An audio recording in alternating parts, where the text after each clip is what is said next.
Joliba Afternoon News. Don de sang organisé par le mouvement du 5 juin, Rassemblement des forces patriotiques M5 RFP ce dimanche 25 août 2024. L'objectif est de soutenir les forces de défense et de sécurité. Nous parlerons aussi de cet accident de la circulation qui est survenu ce dimanche 25 août sur la route de Ségou entre Bamako et Fana. L'accident en question a causé des morts et des blessés.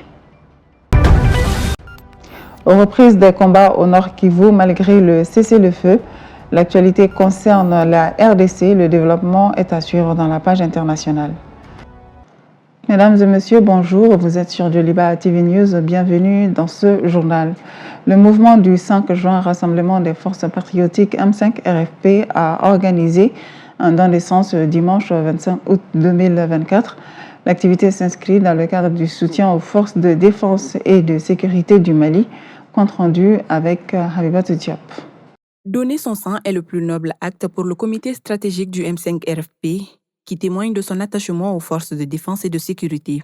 Le mouvement a organisé ce don de sang en soutien aux soldats blessés pour la patrie. En organisant cette activité de don de sang à l'endroit de l'armée, c'est pour une meilleure prise en charge sanitaire des blessés. Nous, en tant que civils, nous, en tant que société civile, nous, en tant que politiques qui n'ont pas eu la chance de porter les tenues pour défendre la patrie, nous devrons poser des actes permettant à ces hommes et à ces femmes qui se battent au front que nous sommes avec eux, que nous les accompagnons, que nous travaillons tous pour la paix et la stabilité de notre pays. Un acte symbolique et digne d'un bon citoyen. Les organisateurs appellent tout le peuple à imiter ce geste qui représente un soutien pour soi-même et un devoir patriotique. Il faudrait que tout le monde comprenne qu'on est ensemble. On est un seul peuple. Et ce sang-là, nous sommes prêts à le donner à qui de droit. Et aujourd'hui, moi, j'estime que c'est un acte citoyen, patriotique. Mais cette fois-ci, je vois que la mobilisation est à hauteur de souhait. Ce sang sera mis à la disponibilité des autorités compétentes pour venir en aide aux militaires dans le besoin, afin de les aider à rétablir et à faire face à leur combat pour l'intégrité territoriale. Parlons à présent de cet accident qui est survenu ce dimanche 25 août sur la route de Ségou entre Bamako et Fana. En effet, un accident de la circulation a causé des morts et des blessés suite à une collision entre 3 cars de transport en commun et un camion à proximité du village de Tingolé, à 15 km de Fana, dans la région de Kolikoro. Notre correspondant à Ségou, Bakary Chidibeli d'Eric, s'est rendu sur les lieux et a tendu son micro à un témoin. Il revient sur les circonstances de cet accident. Suivant.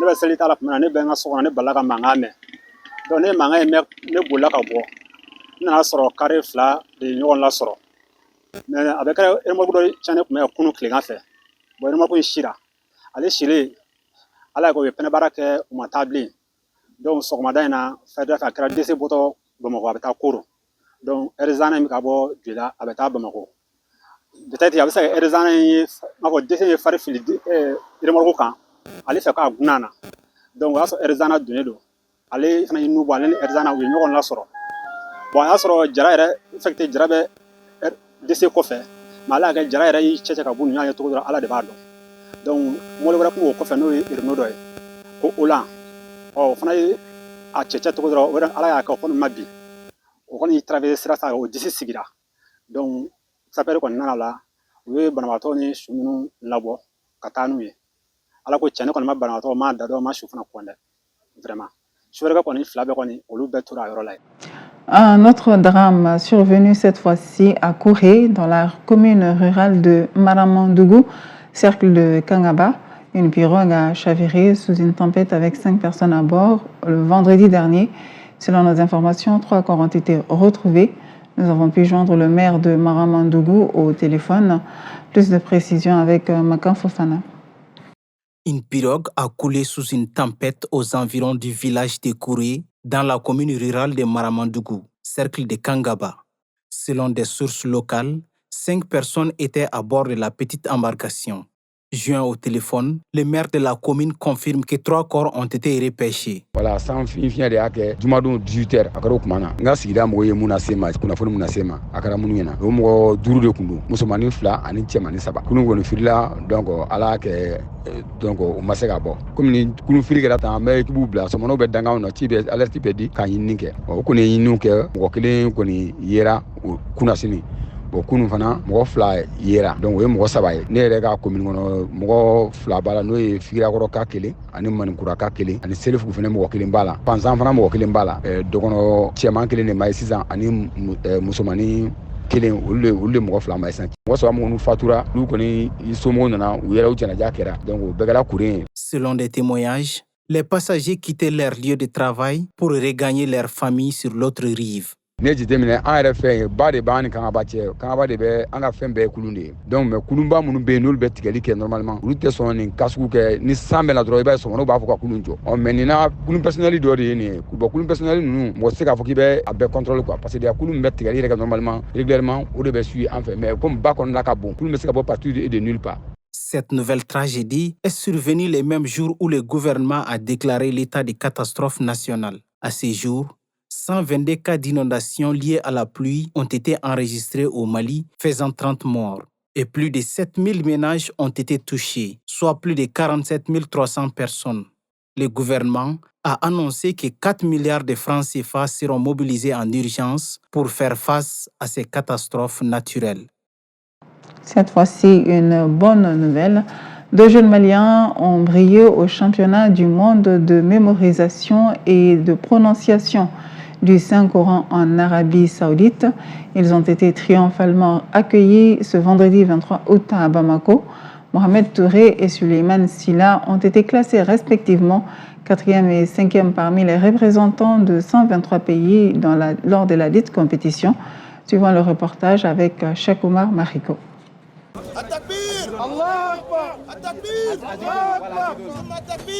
Avec éloquence, Mohamed Touré et Suleiman Silla, les 2 jeunes prodiges du Coran, viennent de réaliser un exploit historique. À l'aube de leur vie, ils ont atteint les 4e et 5e places lors du prestigieux championnat du monde de mémorisation et prononciation du Saint-Coran tenu en Arabie Saoudite. Une première pour le Mali. Dans un cortège, Mohamed et Suleiman traversent les rues de Bamako sous les acclamations de la foule.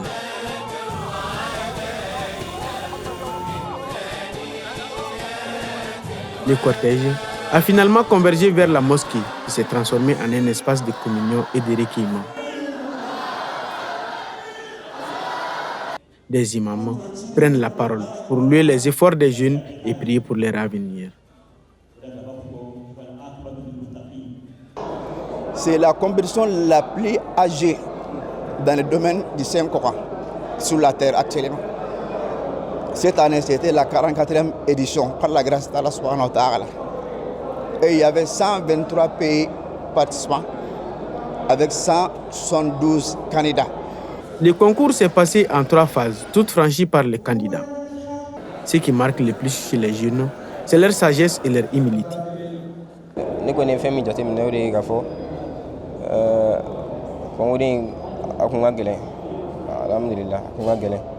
Mais ala nɔgɔya an bɛ ala fo ka barikada ni ala ka fisamanciya de ye ani k'a dɛmɛ ka ko bɛɛ lajɛlen fana ye karamɔgɔw de cɛsiri kɛ kosɛbɛ kosɛbɛ baara in na karamɔgɔ ye an dɛmɛ ka courage don an na ka tila ka an corriger erreur minnu b'an na halisa ani karamɔgɔw bɛ kɛ ɲɔgɔn bolo u bɛ ka an dɛmɛ ka se k'an ka kalan yiriwa a filanan o ye an bangebagaw ka duwawu ani olu fana ka cɛsiri.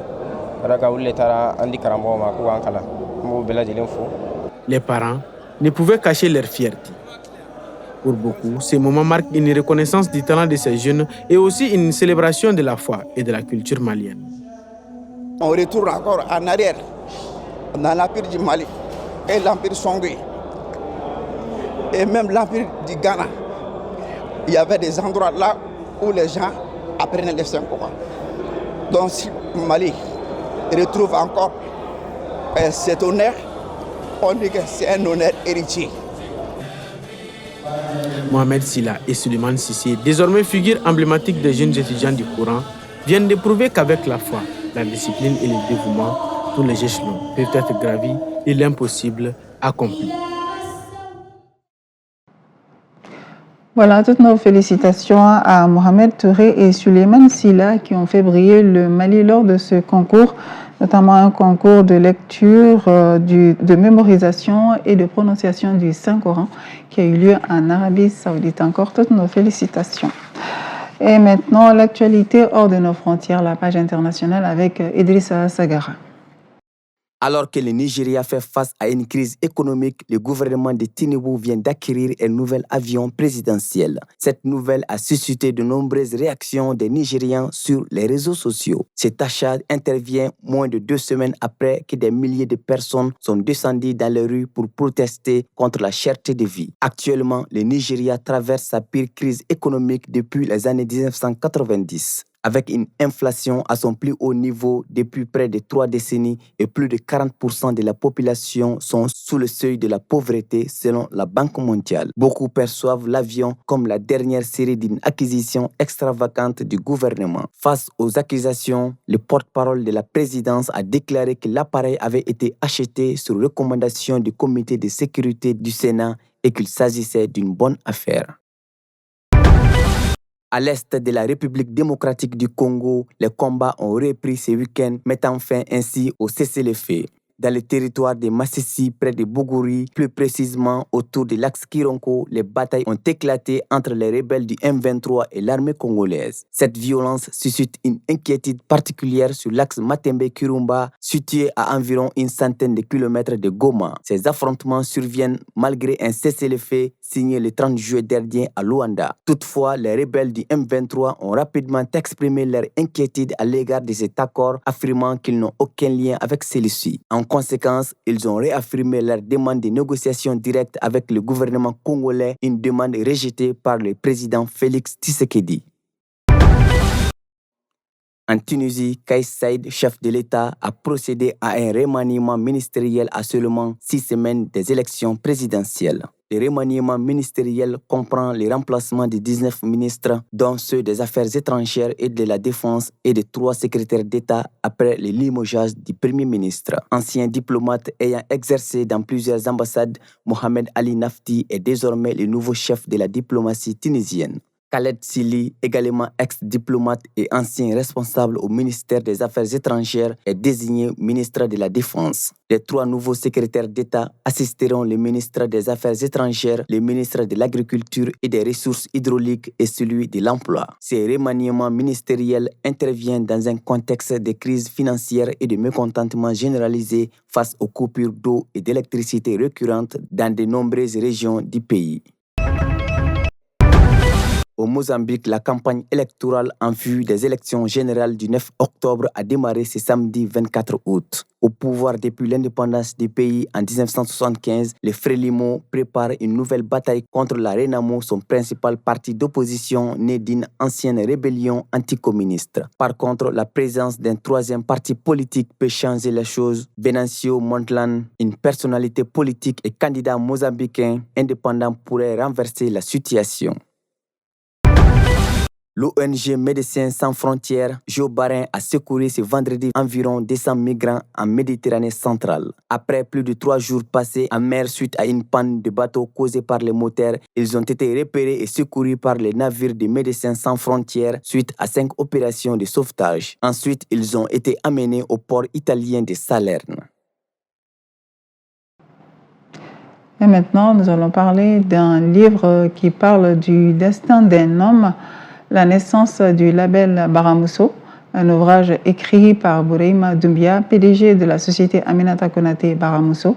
Ce livre met en lumière les moments marquants de l'auteur, ses succès et échecs dans le domaine de l'entrepreneuriat.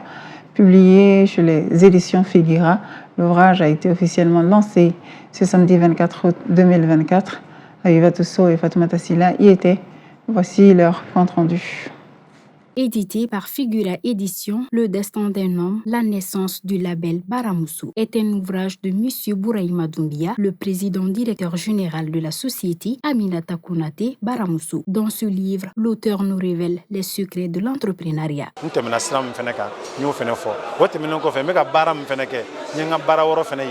k'a ko fɔ mun y'a to baara yɔrɔ nin fɛnɛ kɛra tan a bonyana cogo di n tɛmɛna sira jumɛn fɛ n ye gɛlɛya jumɛn sɔrɔ n ka baara daminɛ la n y'o bɛɛ fɛnɛ ɲɛfɔ livre kɔnɔ o tɛmɛnen kɔfɛ n bɛ produit minnu dilan parce que entrepreneur caman bɛ yen u bɛ se ka produit de dilan mais u tɛ se ka feere parce que ka produit dilan ani k'a feere o fɛnɛ ye fɛn fila de mun ni ɲɔgɔn tɛ kelen bon n bɛ produit dilan en même temps n bɛ se ka n ka produit 80% feere k'a sɔrɔ commerçant tɛ. Ce livre est le parcours inspirant du président directeur général de la société Aminata Konaté en 93 pages. Il retrace des informations sur l'entrepreneuriat et surtout sur l'agroalimentaire et la création d'emplois. À travers ce livre, M. Bouraïma invite les jeunes à s'investir et à s'adonner au travail. Ainsi, il espère que ces expériences réussites et erreurs partagées dans son livre pourront inspirer ses lecteurs. Il raconte dans ce livre un peu son parcours, mais aussi la naissance du label Baramuso, aussi bien que les politiques de marketing, stratégies de commercialisation, politique de communication de la société. Et en fin de compte, il nous donne aux jeunes, les 9 principes fondamentaux pour être un très bon entrepreneur. Jeunes minnu bɛ na ani minnu bɛ ka baara nin kɛ u ka se ka ne ladege an ka se ka caya jamana kɔnɔ n'an cayara a bɛ emploi créer n'an cayara a bɛ se ka chômage fɛnɛ kɛlɛ. L'avènement de ce livre est une belle opportunité pour les jeunes, les permettant de s'introduire dans le domaine de l'entrepreneuriat afin de contribuer au développement du pays. L'événement a marqué la présence de plusieurs personnalités.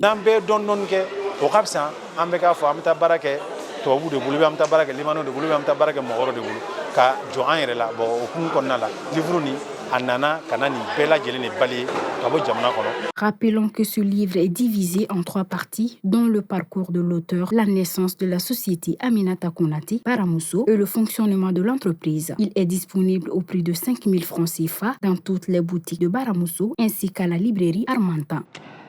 L'association Ankabe Mayala a procédé ce samedi 24 août 2024 au lancement de la première édition de sa Coupe de football, une compétition qui vise à promouvoir la paix et le vivre ensemble entre Maliens. Compte rendu Moutaga Traoré et Abdel Dambélé. Placée sous le thème Unis pour le Mali, cette compétition regroupe 14 équipes venues des associations, des partis politiques et des organisations de la société civile. Durant 2 semaines, elles s'affronteront en éliminatoire direct sur le terrain de football de Bankoni Djanginebougou. C'est une compétition qui regroupe toutes les couches de ce pays-là. Comme vous le savez comme moi, les Maliens, c'est l'ensemble des chrétiens, des musulmans, des traditionalistes, voire les organisations de la société civile, y compris les partis politiques. Donc, raison pour laquelle notre président d'honneur a eu l'initiative de rassembler tous ces regroupements-là au sein d'une compétition de football pour magnifier la paix et la cohésion sociale dans notre pays. Donc, comme vous l'avez si bien dit, autrefois, on appelait les comités, les équipes de quartier, mais cette fois-ci, on a appelé les associations religieuses, les associations de la société civile, les partis politiques, pour encore montrer que le Mali a besoin de la paix, le Mali a besoin de vivre ensemble et de la cohésion sociale. Donc, d'où cette initiative Unité, Solidarité, Laïcité prônée par l'association Ankabe Mayala. Pour sa part, le président d'honneur de l'association Badra Alou Aïdara s'est réjoui de l'engagement de la jeunesse malienne autour de ce tournant. Cette grande mobilisation traduit sans doute votre engagement à soutenir les fortes actions de l'association Ankabe Mayala à travers la promotion de la paix, de vivre ensemble, l'esprit d'entraide et la citoyenneté. Placé sous le thème Unis pour le Mali, la Coupe Ankabe Mayala est un rendez-vous de communion autour du sport afin de promouvoir la tolérance et consolider l'union nationale de toutes les forces vives du Mali. J'exhorte l'ensemble des joueurs à un fair play exemplaire. À noter que l'équipe de l'Association des journalistes sportifs du Mali jouera ce mardi 27 août 2024 dans ce tournoi. Elle sera opposée à celle de Blomba. Et c'est ainsi que prend fin ce journal. Aimables téléspectateurs, merci de l'avoir suivi. Bonne journée à toutes et à tous.